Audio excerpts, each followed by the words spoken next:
Hi friends, welcome to daily life Tamil. இன்னைக்கு நம்ம பார்க்க போற டாபிக்கை நீங்க தம்ப்நெயிலேயே பார்த்துருப்பீங்க. 20ஆம் தேதிக்கு மேல வந்து நம்ம ட்ரம்ப் வந்து பதவியேற்க போறாரு அமெரிக்காவில். அதுக்குள்ள பைடன் வந்து நிறைய முடிவுகள் எல்லாமே வந்து எடுத்துக்கிட்டு இருக்காரு அவசரமா. ஸோ இதுல ஒரு முடிவு தான் வந்து ரஷ்யாவுக்கு எதிராக வந்து நிறைய கட்டுப்பாடுகள்லாம் விதிச்சுட்டு வராங்க. ஸோ இந்த கட்டுப்பாடுகள் வந்து குறிப்பா அந்த ஆயில் சம்பந்தப்பட்ட விஷயத்துல அவர் நிறைய சாங்ஷன் பண்ணியிருக்காரு. ஸோ இது வந்து இந்தியாவுக்கு பொருளாதார நெருக்கடி ஏதாவது கொடுக்குமா? இந்திய பங்குச்சந்தை நிறுவனங்கள் ஏதாவது பாதிக்குமா? அப்படின்றத பத்தி தான் பேச போறோம். அருள்ராஜன் சார் இருக்காங்க. வணக்கம் சார். வணக்கம் சார், நான் இப்போ சொல்லும் பொழுதே கேட்டிருப்பீங்க. இப்போ பைடனோட இந்த முடிவு, அவர் வந்து ரஷ்யாவுக்கு எதிராக நிறைய முடிவு எடுத்துட்டு இருக்காரு. ஸோ இந்த கட்டுப்பாடுகள், இந்த முடிவுகள் அப்படின்றது நம்ம இந்தியாவுக்கு, இந்திய நிறுவனங்களுக்கும் பொருளாதாரத்துக்கும் பாதிக்குமா சார்? கண்டிப்பா ஒரு முக்கியமான ஒரு கேள்வி கூட இந்த இடத்துல இந்த சூழல்ல. இப்ப பைடன் அறிவிச்சிருக்கிற அறிவிப்புகள் அப்படின்றது முடிஞ்ச வரைக்கும் ரஷ்யாவோட ஆயில் ஏற்றுமதியை வந்து தடுத்து அவர்களுடைய வருமானத்தை குறைச்சி அதன் மூலமா அவங்க உக்ரைன் கூட போடக்கூடிய சண்டையில அவங்க வந்து பாதிப்பு அடையணும் அப்படின்றதுல அதை சாஃப்டன் பண்ணணும் அப்படின்ற நோக்கத்துல கொண்டு வரப்பட்டது. இது ஒரு கடுமையான நடவடிக்கையா பார்க்கப்படுகிறது.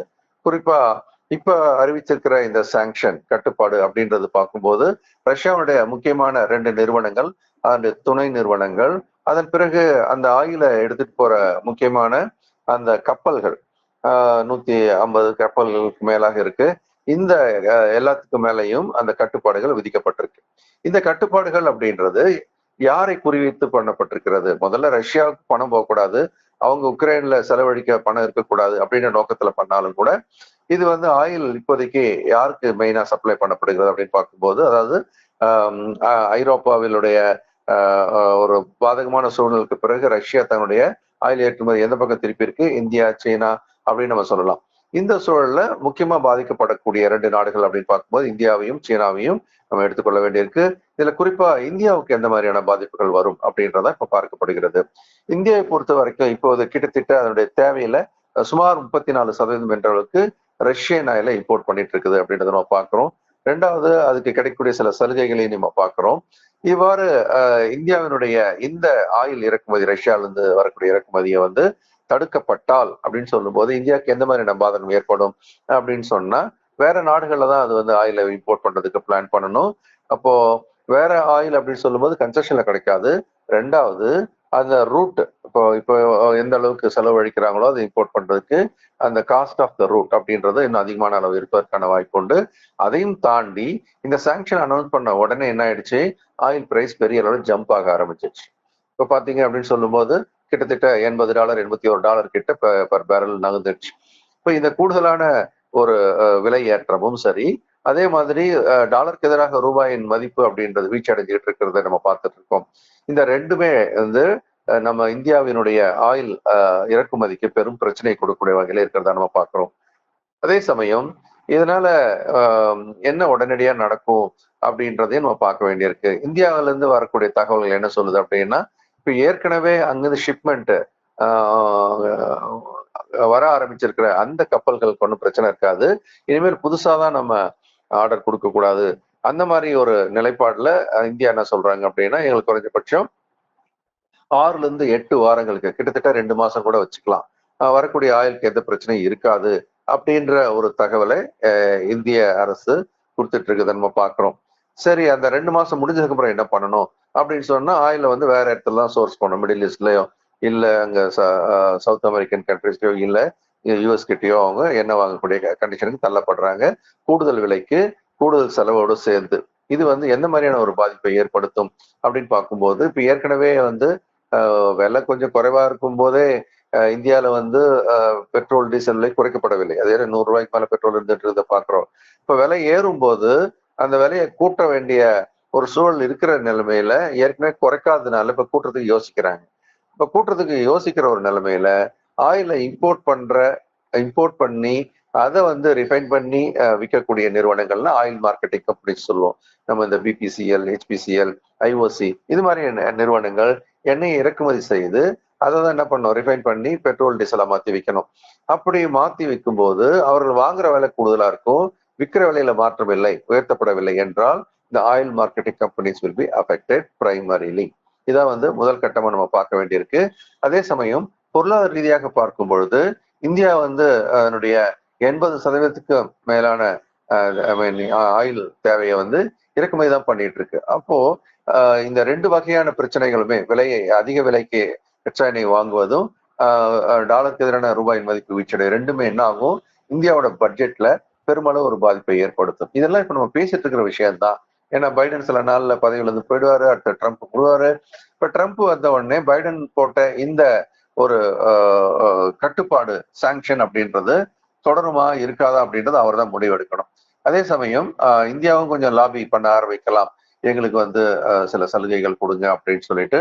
அந்த மாதிரி ஒரு லாபி வந்து ட்ரம்ப்போட அட்மினிஸ்ட்ரேஷன் கூட இருந்ததுன்னா பாதிப்பு குறைப்பதற்கான வாய்ப்புகள் நிறைய இருக்கு. இதெல்லாம் தாண்டி ஒருவேளை ட்ரம்ப் எடுக்கிற முயற்சி வந்து உக்ரைனுக்கும் ரஷ்யாவுக்கும் உள்ள அந்த இப்போது இருக்கக்கூடிய அந்த வார் அப்படின்றது முடிவுக்கு கொண்டு வரப்பட்டால் இதெல்லாம் ஒரு பெரிய தீர்வு காணப்பதற்கு வாய்ப்பு இருக்கிறது.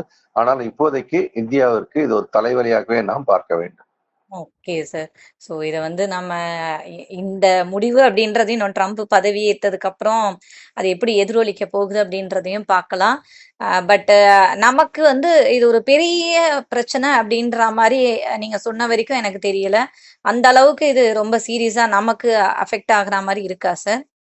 இப்போதைக்கு இந்த 2 மாசத்துக்கு பிரச்சனை இல்ல. அப்புறம் ட்ரம்ப் உள்ள வந்த பிறகு இந்த பிரச்சனைக்கு வேறு வகையில ஏதாவது தீர்வு கண்டாங்கன்னா பிரச்சனை பெருசா மாறாது.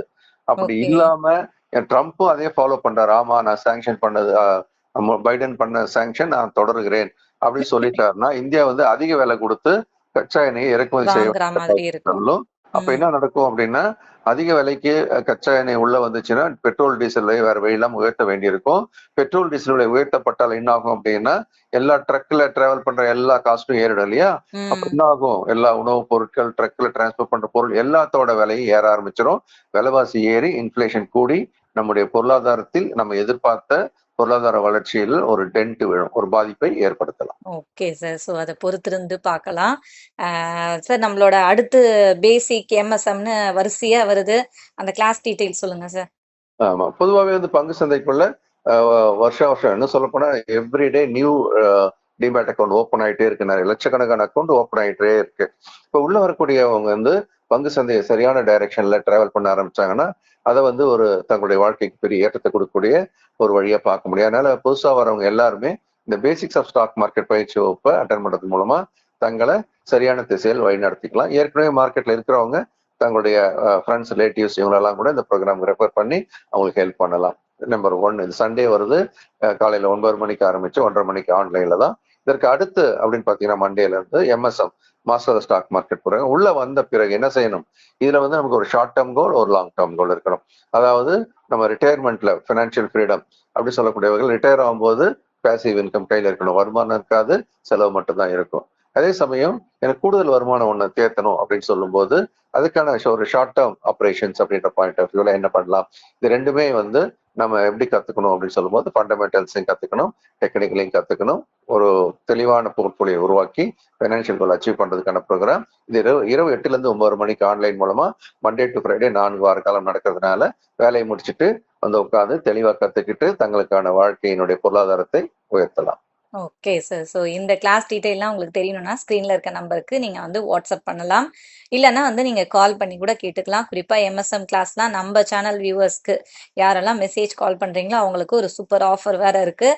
ஸோ இந்த நியூ இயர்லேருந்தாவது தை பிறந்ததுக்கு அப்புறமாவது எல்லாம் தெரியும் எனக்கு அப்படின்னு நினைக்காம தெரிஞ்சுக்கிட்டு ஒரு விஷயத்த வந்து நீங்கள் ப்ராஃபிட் பண்ண நினைக்கிறது ரொம்பவே நல்லாயிருக்கும். ஸோ கிளாஸ் டீட்டெயில் வேணும்னா இமிடியேட்டாக கால் பண்ணுங்கள். Thank you sir. நன்றி, வணக்கம். ஓகே ஃப்ரெண்ட்ஸ், மறுபடியும் அடுத்த வீடியோல பார்க்கலாம்.